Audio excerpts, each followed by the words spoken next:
This lesson is for Cycle 2, Week 2, Mirror Image Drawings. And this is going to be the lesson for ages 4 to 6. So it's going to be a more simple and easy lesson for that age group. After the students do their warm-up activity of drawing the 6 mirror image exercises, then you'll move on to doing this final drawing. You can have your image either taped up onto the whiteboard like this, or you can use your marker, your whiteboard marker, and draw it on your board if you choose to. So once all the students are ready with their paper in front of them and their pencil, then you can begin. You can see on the left the drawing is already filled in, so we're just going to lead the students through completing the drawing on the right-hand side. Even though your students will be using a pencil, I'm going to have mine be in blue just so you can see the difference between the black and white image and what I'm drawing on top. So we're going to start with a mark here on the top of the paper. That's where we know how to begin. So the students like to have a beginning point. It helps them know where to put their pencil. So at the dot, we're going to start going down and following that line. The other side is a half circle, so we know that on this side of the mirror image, we're going to do a half circle, but the opposite way. Really encourage the students to go nice and slow. They're going to struggle with staying on those dotted lines, but the slower they go, the more accurate they can be. After you go through doing the side of the head, you can ask the students, what's going on over here above the circle? And of course they can say there's another circle. That's the shape of the ear. So yeah, let's go ahead and finish the ear on the other side to make it a mirror image. So again, you're going to lead them through slowly tracing these lines. If some students go too fast and are not even close to the dotted lines, definitely ask them to erase and try again more slowly. This is great practice for you being able to hold a pencil and being able to control that pencil where you want it to go. Now, if we look down here on the bear's face, we see that on one side, he has his kind of rounded snout. So what will be going on the other side? The same thing, but a mirror image. So rounded snout on the right. And start at the top. You can make a dot if you need to, showing the students where to begin. And then you will go ahead and follow slowly that dotted line. So already we can see the bear's face coming into view. And it's already looking the same on both sides, which is what we want for our image. But now we need to figure out with the students, what are we going to do next? So you can ask the students, let's look up at the top. What about the ear is not the same on both sides? And of course, this one has a second circle inside of this one. You can now go over to the other side and duplicate what you saw on the left. This time there's no dotted line to trace, so you have to always be looking at the other side to figure out what you need to do. So I'm going to go slowly and create the second circle on the right. There we are. All right, and then you can ask the students, what else do we see that's different from the left and the right? Probably they would say the eye next, so I'm going to go ahead and show them that there's this geometric shape, which is this circle, and the shape of, or that creates the eye, and it's right underneath the beginning of the ear.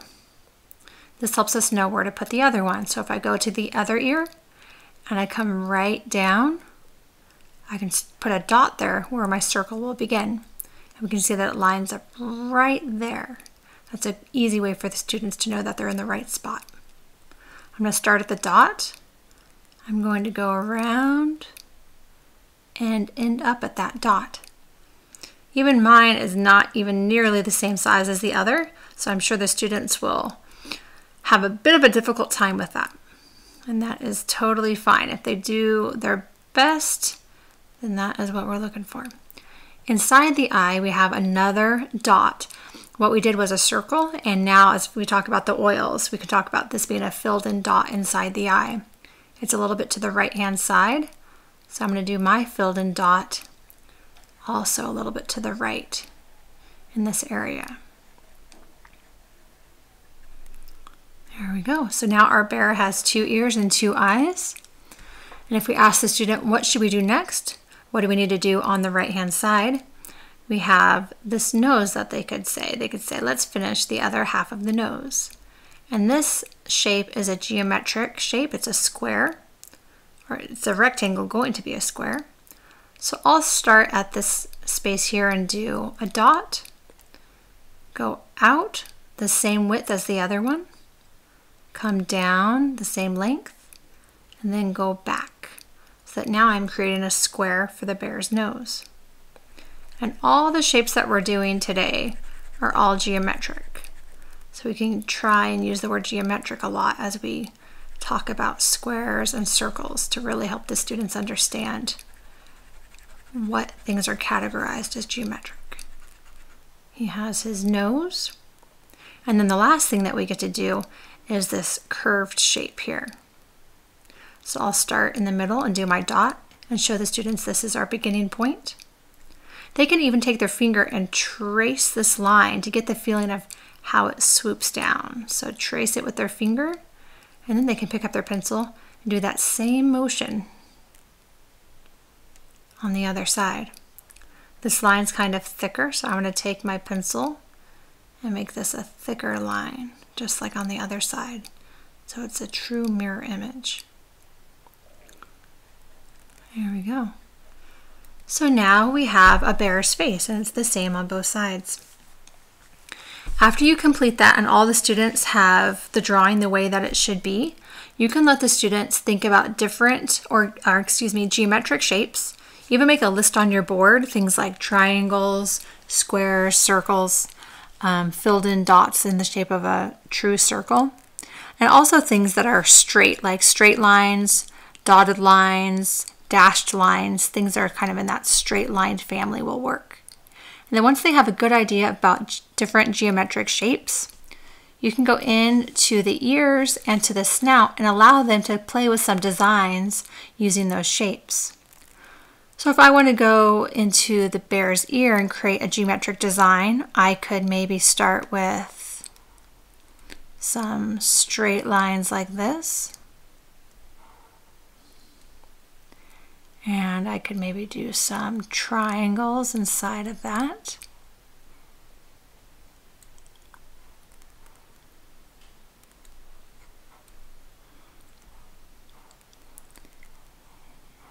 There we are.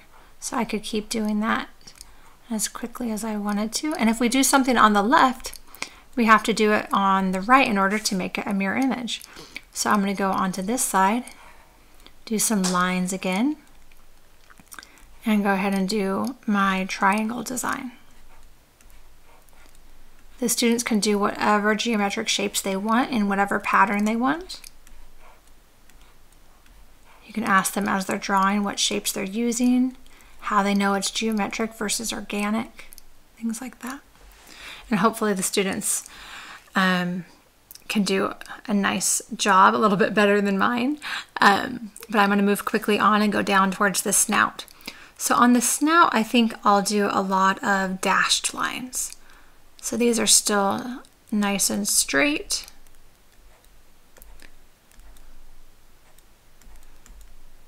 And I'll kind of play around with it like that. Kind of reminds me of some whiskers maybe, or something like that. And then maybe I'll do some circles around.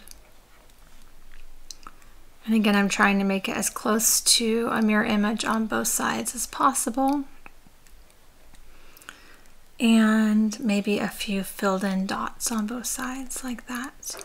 Again, let the students have fun and play around with different geometric shapes to fill in these areas. Once they're done filling in the ears and the snout, then they can add a body if they'd like to, or some paws. So for example, I could do a circle on each side of him and some straight lines for his paws, and then his mirror image body would have a short shoulder on the left and a shoulder on the right. things like that. And if you want to do a background, like maybe a bear in a forest, the kids could draw whatever they wanted to back in the back for this guy's habitat. So let the kids kind of play around with it, make it their own. And then once they're all done with that, they can use some colored pencils to color in the bear, and if they have time, the background as well.